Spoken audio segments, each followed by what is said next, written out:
welcome to We Never Met, the podcast where I have an interesting stranger on every single week. And today we have... Meghan Stark. Yeah, you nailed it. You started off strong. Awesome. So to give people like a quick idea of what you do, I mean, I know like kind of what you do, you know, from researching as much as I could on the internet. Yeah. But what would you tell people that you do? Like, what would they know you for, I guess? Sometimes it depends on how people find me, but the most common ways people find me online is through Instagram and YouTube. But yeah, really, I'd say 80% of my time is spent doing web development, photography, and content strategy. Yeah. Is that your 9-to-5? Yeah. job? I don't know if you could call it a 9-to-5. Yeah. I work for a consulting firm based in Houston. Oh. So I've worked remote and done kind of like contract work Sure. and stuff all on my own. Basically since college. The last time I had a traditional job where other people are telling me what to do, when to do it, and when to come in to do it. Yeah. Was probably like 2013 or 2014. Oh, wow. So it is tough to, so technically, yeah, and with the territory of being a freelancer, it's almost past 9-to-5 sometimes, but then also certain days it's 10 to 2 and then go do something fun, especially when the weather's getting nicer. So Right. Yeah. And you are, I mean, obviously really into motorcycles. Yeah. because I couldn't call myself like an expert because I'd say I'm, a hobbyist rider, a street rider, because there is a different degree to it. It's not just getting around like a car. It is a subculture. Yeah. But I certainly am not like a gearhead who knows the ins and outs. I'm not an engineer. Right. I'm just an enthusiast. That's probably the word. I think yeah. That's just what I should have led with. I'm a motorcycle enthusiast. Yeah. That's what I do. Just very enthused. Yeah. When did you first start getting into motorcycles? I started riding dirt bikes out at my uncle's property. He has 120 acres of farmland. Wow. Part of it he leases out, so it wasn't, full rain all over. But he owned a big piece of land, and he used to race Honda motorcycles when he was younger, and I think there was a kind of an accident that spooked him out of it. But he got my brother and I into it. He had a bunch of small displacement motocross bikes around, and so we would kick around there, and that was a lot of fun. But I kind of had to pump the brakes on that because at the same time I was an Irish dancer, and my mom would always you're out there riding motorcycles and getting very bruised up. And Irish dance is almost like beauty pageants meet the Olympics or something, or like gymnastics almost. Right. I mean, it's a kind of dance, but there is this kind of aesthetic element to it. Right. Most people wear wigs, and most of the, at least past the child age dancers will wear makeup and stuff, and they're like fake tan and all these things. Right. Which is funny because Irish people are notoriously pale. Right. So why tan? I think like one year a California team won worlds or something like that. Everyone's like, we got a tan now. Or just, beauty standards change and they leak in all sorts of subcultures. But I think, that'll come and go. So yeah, I had to do all this like fake tanning and keep my legs nice. So I kind of had to, and there is no off season. It's not like, a lot of people would say, is it done in the fall, or is it done? It's just year round. And if anything, it picks up in the summertime. So, and that would be the all perfect, the festivals and things like that. Well, we do Irish dance or Irish Fest. And then they're just like an influx of competitions for sure. Yeah, I did competitive Irish dance solos. And I liked the performances way better. I'm not a very competitive person, so I just liked having fun. And it's a very kind of like rowdy kind of dance to do. So like the environment or the actual dance? People are like hooting and hollering, and that's encouraged, especially at performances. Maybe not so much at shows. People like clap politely. At competitions, they clap politely, but it's definitely, if you've seen that scene in Titanic when the rich lady goes down with Leonardo DiCaprio, Kate Winslet. I don't remember the character's name. Oh, Jack and the other one. Yeah, I just know Jack. But yeah, so I think he's like one of the Irish kids that came over, and they're all dancing, and that's pretty much what it's like. A little bit more like composed, but that's like Ceilidh dancing basically, which is a group dance. Oh, okay. Yeah. I studied in Ireland for a little bit, but cool. I never Irish danced. Where did you study in Ireland? Limerick. Okay. Yeah. So it's on the west side of Ireland. Yeah. But yeah, so I guess from there then, when did you pick it back up? You're like, I'm done with Irish dance now. Like, yeah, all through college, I was musing with the idea, but I kind of fell a little bit victim to other people's opinions about it. So many people tried to discourage me from it. It's funny, like all the things that people would tell me not to do in college is basically all that I do all the time now. Why did they discourage you from it? I don't know, because it's dangerous and people are worried about you, but also bicycling is dangerous and driving a car is dangerous. And I'm I got a lot of gripes with bicyclers, to be honest. not motorcycle riders, like bikers. Yeah. Because like, especially around here, they don't obey traffic laws for some reason. But then they get mad when like people aren't, like they're in the middle of the street. Yeah. You know, driving down like a road, but then they run a red light. So it's like, I see the red light thing bothers me. Are you not? Yeah. You know, pick the one. Portlandia episode. I think it's just a Porklandia. But the Portlandia episode. Looney Tunes version. Yeah, oh my gosh. The Porky Pig. Yeah. Basically, yeah, the bicycle rides. And I mean, it's cool. There's an overlap between like two-wheel culture. So a lot of bicyclists will come up to me and talk to me. And I think it's really cool. A really cool thing too, but it is funny like what they're allowed to do, and I feel that way about mopeds too in terms of parking. So bicyclists in terms of like stoplights and stop signs and all that kind of stuff, and like what lane, and then mopeds in terms of parking, because you can put a moped anywhere apparently, like on right on the sidewalk. And if I put my Ducati on that, I'm getting a ticket for sure. Oh, for sure, yeah. So and they're functionally like the same thing, and sometimes they don't even take up that much different space. So I've seen mopeds that are like bigger than my bike, just like size wise. Yeah, it's like the engine's not bigger. It's the culture around them, I think. Yeah, it seems as more of I don't even know. I don't want to say necessarily they're the do-gooders that ride mopeds, but it seems like, you know what I mean? Yeah, there's maybe less of a stigma, or because the barrier to entry is lower and there's not such a distinct culture, it's more like equalized culture. It's just like a lot of different types of people ride mopeds. Right. Or it's like you're not even really riding a vehicle, you know? Yeah, but something about the fact that it's like an automatic vehicle makes it like less hardcore to some people. When really it's just like, that's the funny thing, is a lot of people will ride mopeds and find it less dangerous than motorcycles when it's kind of, I mean, exposure-wise, it's the same amount of risk. Right. And if anything, with motorcyclists, you can accelerate out of the way sooner if there's a hazard. There's more visibility for you. You tend to be higher up, and people tend to like hear you as you're coming. And I know I went to UW-Madison. It was like Moped City, I bet, which was really funny. I only saw like a handful of motorcycles there while I was there. And that's kind of what I wanted, because there's like limited parking and stuff. So it would have been really easy for me to have a bike out there. Right. But I suppose the time just wasn't quite right. So the long answer to the question was that I got back on the street, I want to say, and I like did dirt biking a little bit in between. But I got my like motorcycle endorsement. I did a class.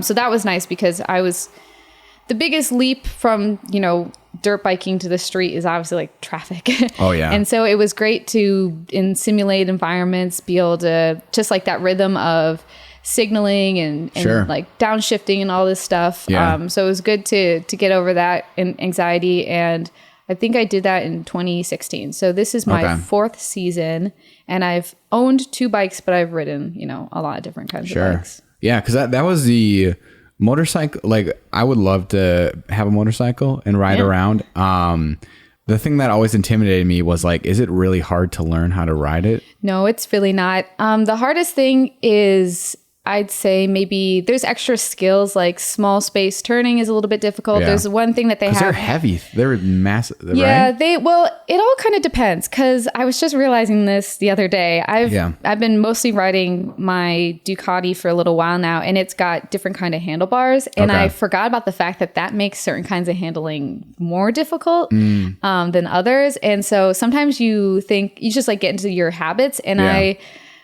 I thought that I was just getting like worse at small space maneuvering, but then I realized that all the other bikes I've ridden have this really broad range of movement, and I can make really great small space turns. So what's cool about Wisconsin is like the motorcycle community is so strong, and the motorcycle education system is really strong. So I could take like a second level riding course with my bike, And I think that would be really helpful because it just handles a little bit differently. So they tend to they want to stay up. I think actually when you try to do something too slow is when something goes wrong. Sure. I've done that small space maneuvering in a parking lot, and then I suddenly am going too slow and I just tip over. Yeah, I did that on my brother's bike once. And it wasn't damaged or anything because I tipped over in slow motion. But he's like, why'd you do that? And I always thought if I just blip the throttle just a little bit, I wouldn't have fallen over. Yeah. So it's the mental blocks, I think, usually that stop you. But shifting and just the kind of mechanics of it is pretty straightforward. And it's just I don't know, it's like breathing. Yeah.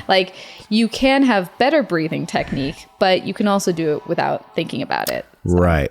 Yeah, because I had a similar experience, not on a motorcycle, but on an actual clip and pedal bike, where I fell in slow motion. I was at it. You know what? It's embarrassing, but it's everybody's been there. They're oh, there they go. But the sheer panic that happens when you're doing that, and it's all happening slowly, and you're like slowly going down. You can't get your feet out. Mm-hmm. Yeah, happened to me.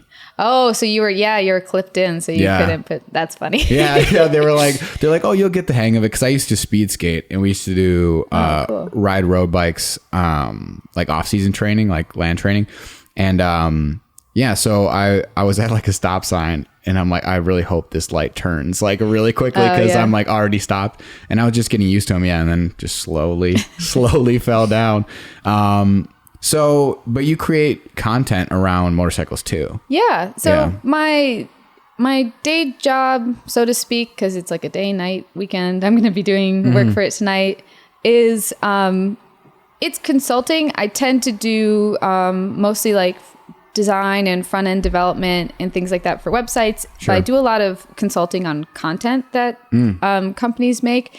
And so remember a newer client came up to me and asked me if I had ever built anything from the ground up. Sure. A lot of my clients tend to be established because that's the time when they can afford a web developer or someone working, remote to do these kind of more robust software integrations. That's a lot of what I do is e-commerce actually. It's just and I love that. So when it came to doing content stuff, part of it was me just wanting to have a case study of this is starting from basically nothing, building it from the ground up, and a strategic approach to it, and leveraging search engine optimization. Sure. So that's a real technical back end of it. Yeah. The core of it all. So that's just a fun. There's no way this can go wrong if nobody watches. I learned that my technique is wrong, or at least I just got a little bit better at editing, or if anything, more so the editing workflow, because I've edited videos for a long, long time just for fun and for myself, but managing just more and more files and all that is kind of just you have to work through that in real time and do it. Right. But with the Instagram account and YouTube, they all kind of started from just wanting to try something out. I started doing, I started treating my account less as a personal account and more as kind of a professional presence. Sure. When I started doing motorcycle self-portraits. That was really fun for me. I've always taken travel photos and photos of other people, and I wanted to get better at just being in front of the camera, and I wanted to catalog the experience of riding the bike because it's uncommon, and that's the thing worth sharing. I mean, anything's potentially worth sharing and people will find value in it. But I knew that it would be silly for me not to catalog this. I'd be going against every natural bone in my body not to incorporate photography into my motorcycle experience. And they go hand in hand in such a cool way because each one pushes the other. When I'm riding, it gives me more interesting things to photograph, and I can go on little missions and tuck in places I wouldn't usually. Just sometimes walking somewhere instead of driving somewhere is a different experience. Riding somewhere, you can get off-road and go cool places. And then having the kind of photography end of it, that pushes me to catalog the experience, to make interesting compositions, to challenge myself kind of cerebrally while I'm in these places. I'm okay, how can I make the same place look different or make it look that someone else took the photo? Sure. A lot of people don't realize that they're self-portraits. So I think eventually I do want to compile that and make it a significant album or something that goes out in a show, or I don't know. We'll see where it goes. But I would like to at least start like printing out them and sharing them with people like offline. That's the thing. I'm trying to push more offline experiences. Yeah, because what I've noticed, especially about your videos and your content in general, it gets shared a ton. Like, is it a very supportive community, like the motorcycle community, or is it because you're so unique that is there less women in motorcycle? There's definitely a lot of factors in it. I'm like uncommon in the niche, and being like, you know, English speaking, having an Italian bike that's a little bit, I don't want to call it rare, but it's uncommon. Yeah. It's an uncommon bike. It was hard for me to get, and I know other people are interested in it. Ducati Scrambler? Yeah, it's a Ducati Scrambler Cafe Racer. First year they made it. Wow. And now it's a different bike. The 2019, it just like looks totally different. So they only made my bike the way they made it for 2 years. Oh, wow. And so it is, you know, it is a little bit special for that reason. So I knew, being a young female motorcyclist, a lot of female motorcyclists tend not to get into it until their 30s and 40s or even later. And oftentimes they'll choose Harley. Being like as long-legged as I am, I can ride a broader variety of bikes. So there's just like a lot of different things that allows me to kind of stand out. Sure. And then on top of all that, I've got the technical background to just like market the content. Right. So there's a lot of reasons, I think, why it worked out well for me. And I think, I mean, one factor too is that I try to do it pretty authentically. Sure. I just try to like be myself, and it's easy to do because you just like put a camera on yourself and you're doing something else, so it doesn't feel that performative. Sure. It feels more performative when the camera is the other direction. I like that I can be the camera person and do my commentary at the same time. Sure. It's like the moto vlogs that you do and stuff like that. Yeah, so the moto vlogs are awesome because you just strap the GoPro on and you go about your daily life, and I'm just basically like stream of consciousness, having ideas. Right, just whatever you think of. Yeah, and I do try to edit them in a way that's a little bit more of a storytelling type thing, or kind of have a mood or have a little adventure. They tend to just be like a little adventure because I do enjoy content of people just being on the bike and talking about anything. Yeah. But I want the motovlog to be something distinctly different. Like, oh, if I could have had this exact same message delivered, but I'm sitting down, like, what does the motovlog add to it? Right. And I think like the adventure element and the kind of the POV and like, look at this, look at that. So I like to do more kind of city tours. I think that's another factor too. The fact that I'm in Milwaukee. It's a huge motorcycle city. Harley's here. And then the Royal Enfield North American headquarters just opened up here about 3 years ago, I want to say. Yeah. Those bikes are really cool. Yeah, they're really cool. The new bikes, they're on tour and they're doing a big event coming up soon. So I'll definitely be at that. Nice. But yeah, I think that's why it's going well. Yeah. Because I mean, some of the videos that you've made have over like 100,000 views. Like, was your expectation like going in? Like, did you know all that going in? Like, well, I definitely didn't think the one that did really pop off would. Which one was that, by the way? There's one where I did kind of just like a walk around tour of my bike. It was pretty much the first video that I did kind of more like out in the wild and actually, cause I eased into it. First I had, it's funny how stuff is really difficult and then until you just do it and then it's second nature. Yeah. But I just hated being on camera. I hated hearing myself. I hated looking at myself. Really? I just like, it's awful. I still kind of don't like it. And if I'm out of practice for a while, it's hard to want to do it again. So the motovlogs are easy because I'm like on camera without being on camera. Right. But it's just like, you know, you just got to get over it. But I just rode out to this area of Milwaukee called Jones Island, where they've got, it's just like industrial and kind of remote. And it's like really open, cool streets to ride down, and then a little off-roading area.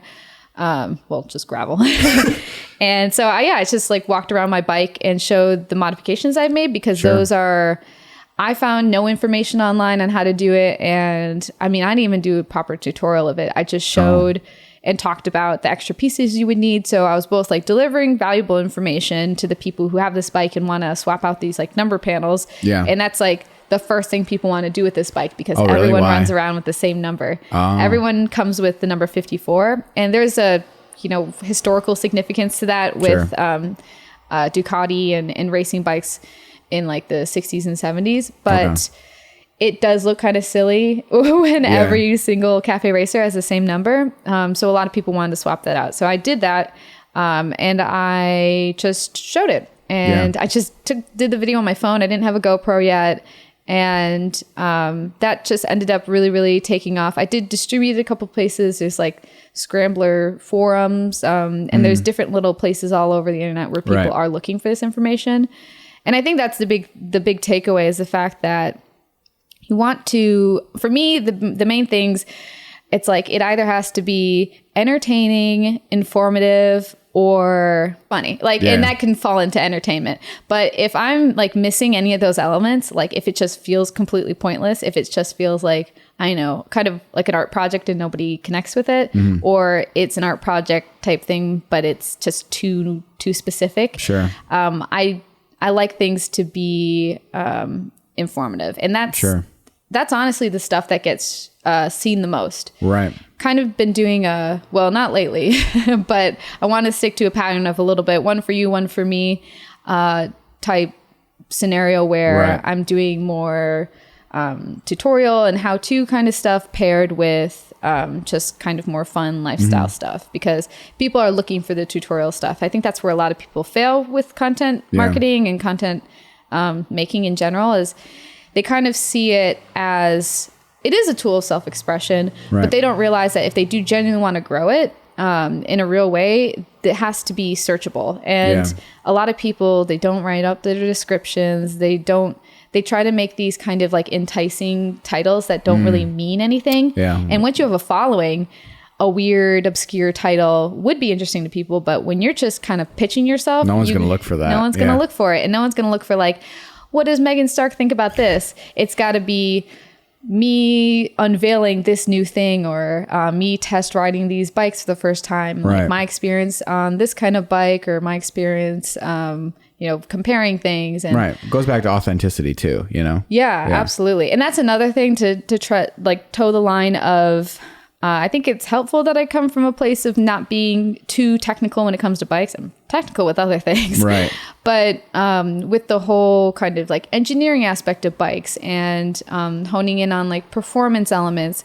I definitely talk about bikes in a more kind of lifestyle and philosophical and experiential way. Right. Because there's tons of people talking about the technical stuff and they're doing it better and they've got a team of people. Right. So I don't... It's what you know. It's what you experience. Yeah, do what you know. And then learn along the way too, especially when, I just learned this and this is influencing this. Like me remembering that clip-on handlebars are bad for small space maneuvering. It's funny how much you forget and then relearn. And that's why people, for some reason, I always get surprised when people want to know. I get messages all the time. People are like, what do you think of this? What do you think of that? Should I do this? Should I do that? And even with web development, which is kind of like the tertiary level thing that I even talk about online, a lot of people want my opinion on things. And that's kind of the most surprising thing about all this. I suppose that's the point. You kind of establish yourself as a resource, and then people ask you more things. They want the resources. Yeah, exactly. So once all those things, because even your Instagram as well, started kind of accumulating more followers and all that stuff, was there any sense of like pressure? Did you feel the same way you did at the beginning about it? The beginning was all just like fun and experimental, and it felt like more of a photography project than a social media strategy kind of game. But then I did get into like hashtag research, and you could just like see the results. It's just, I kind of like so many of my hobbies and things I like to do, I end up kind of like gamifying. And I'm not competitive, but I just like, this is satisfying when things go well. Right. When you like do the research and figure it out, and it ends up working out. It's valuable information. And as a consultant, like that's great stuff to know. And I then taught that to clients of mine and leveraged that as like income. So I think there, if anything, I'm kind of here and there about social media sometimes, because I'm a private person, but I'm also really transparent. Sure. So it's hard for me to navigate that, because I don't want to offer up too much of myself and regret that, or share too deep of things, but I also still want to just like be myself. Yeah. So I think that's why and you don't have to make content about yourself online. Right, sure. And that's why I like sticking to the motorcycle stuff, but little parts of me filter in. I think that's a good way to do it.